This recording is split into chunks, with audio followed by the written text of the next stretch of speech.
झारखंड प्रदेश मुखिया संघ के द्वारा अनिश्चितकालीन धरना पर दिया जा रहा है। आप देख सकते हैं गवर्नर हाउस के बाहर कितने जो झारखंड के विभिन्न इलाके के मुखिया यहाँ पर पहुंचे हैं और आंदोलनरत हो गए हैं। उनकी 5 मांगे हैं, उनकी मांगों को लेकर लगातार जो है तो मुखिया संघ झारखंड सरकार से नाराज चल रहा था और उसी को लेकर जो है तो प्रदर्शन किया जा रहा था। क्यों 5 मांगों को लेकर आप यहाँ पर बैठे हैं, क्या कुछ लग रहा है?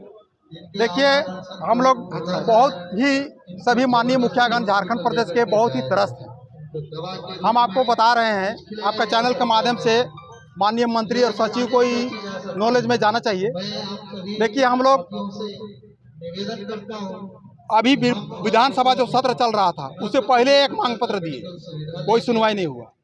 उसके बाद हम लोग को कहीं से सूचना आया कि आप लोग सबसे पहले झारखंड प्रदेश का गठन कीजिए। हम लोग गठन भी किए 29 जुलाई 2024 को। उसके बाद सेम डे हम लोग माननीय विभागीय मंत्री डॉक्टर इरफान अंसारी से भी मिले। हम लोग का मांग पत्र को उन्होंने अच्छी तरह से देखा और बोला कि हम प्रयास करते हैं, आप लोगों का मांग पत्र में हम कार्रवाई करेंगे और आप लोग का मांग जायज़ है, इतना तक बोले। उसके बाद हम लोग मुख्यमंत्री को भी आवेदन दिए, पंचायती विभाग को भी दिए। उसके बाद क्या है कि 20 अगस्त को पुनः हम लोग प्रयास किए माननीय मुख्यमंत्री से मिलने का।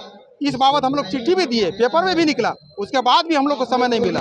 हम लोग चाह रहे थे कि माननीय मुख्यमंत्री से झारखंड प्रदेश मुखिया संघ का एक प्रतिनिधिमंडल माननीय मुख्यमंत्री से मिलकर अपनी बातों को रखते, समस्याओं को रखते, लेकिन हम लोग को समय नहीं मिला।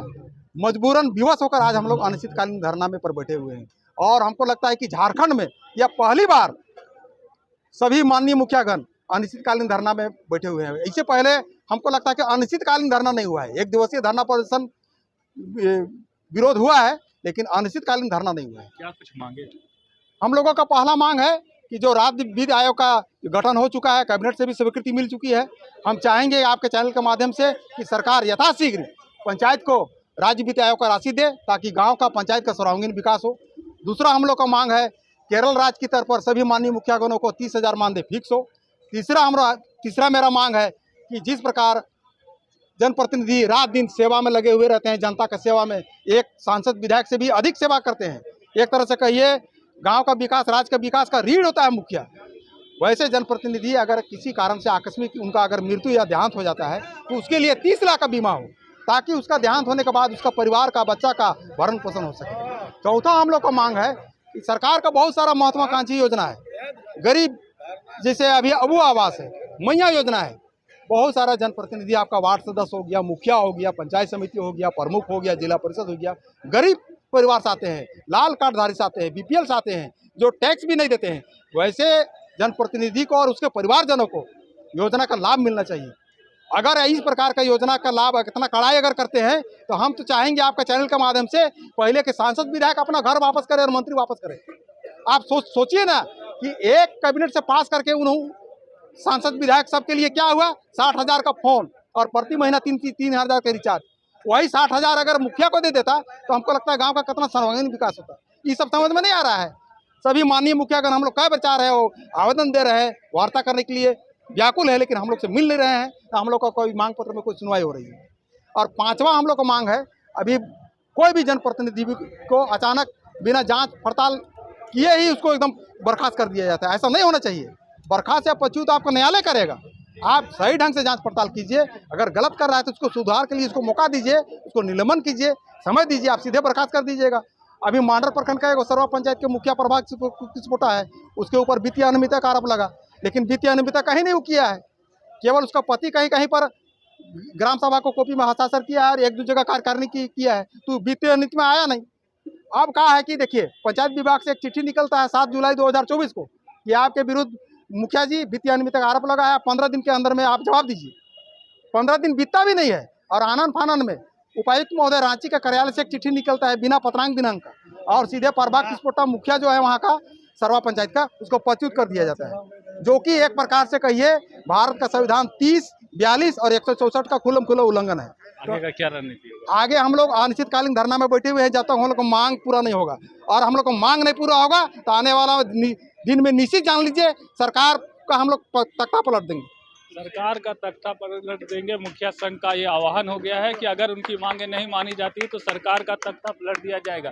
क्या कुछ कहेंगे? नहीं, क्या कुछ कहेंगे? कहना चाहते हैं कि सरकार के जो भी रवैया है वो पंचायत के हित में नहीं है। पंचायत में जब कभी भी किसी तरह का कोई भी कार्य किया जाता है उसमें भारी बंधन रखा जाता है। रहा बात कि चाहे वो विधायकगण हो, संसदगण हो या मुखिया हो, कानून सबके लिए बराबर होना चाहिए। जो भी है ऐसा नहीं रहे कि आपसी भेदभाव होना चाहिए। हम लोग यही कहना चाहेंगे कि राज्य वित्त आयोग का जब गठन हो गया है तो राज्य वित्त आयोग के माध्यम से हम लोगों को पैसा पंचायत के लिए मिलना चाहिए। जब केंद्र हम लोग के पैसा दे रही है और राज्य सरकार पैसा नहीं दे रही है, हम लोग के जो भी पंचायत के विकास हो रहा है वो केंद्र के पैसा से हो रहा है। रहा बात कि केंद्र पैसा दे और राज्य सिर्फ अंकुश लगाते रहे, तो मुखिया या कोई भी जनप्रतिनिधि उसको जनता बनाती है, ये नहीं कि सरकार बनाती है। कोई भी जनप्रतिनिधि को जनता चुनती है तब वो जनप्रतिनिधि बनता है। अब उस जनप्रतिनिधि चाहे छोटा हो या बड़ा हो, उसके साथ किसी तरह से भेदभाव नहीं होना चाहिए। धन्यवाद। जनप्रतिनिधि छोटा हो या बड़ा हो उसके साथ भेदभाव नहीं होना चाहिए। और जो मुखिया संघ के लोग हैं वो यहाँ पर पहुँचे हैं और अपना आंदोलन शुरू कर चुके हैं। संक्षेप में थोड़ा बता दिए क्या कुछ आप लोग करेंगे, आगे की रणनीति क्या होगी? हम लोग को जो रणनीति है, अगर हेमंत सरकार नहीं जागती है, अगर मुखिया का अधिकार नहीं देती है, गांव की सरकार का अधिकार नहीं देती है, ये मुखिया लड़ रहे हैं गांव के विकास के लिए। गांव की सरकार, गांव के विकास अगर नहीं होगी तो इसके लिए हम लोग आंदोलन करेंगे। इससे बड़ा तकधार और आंदोलन करेंगे जिससे हेमंत सरकार हिल जाएगी।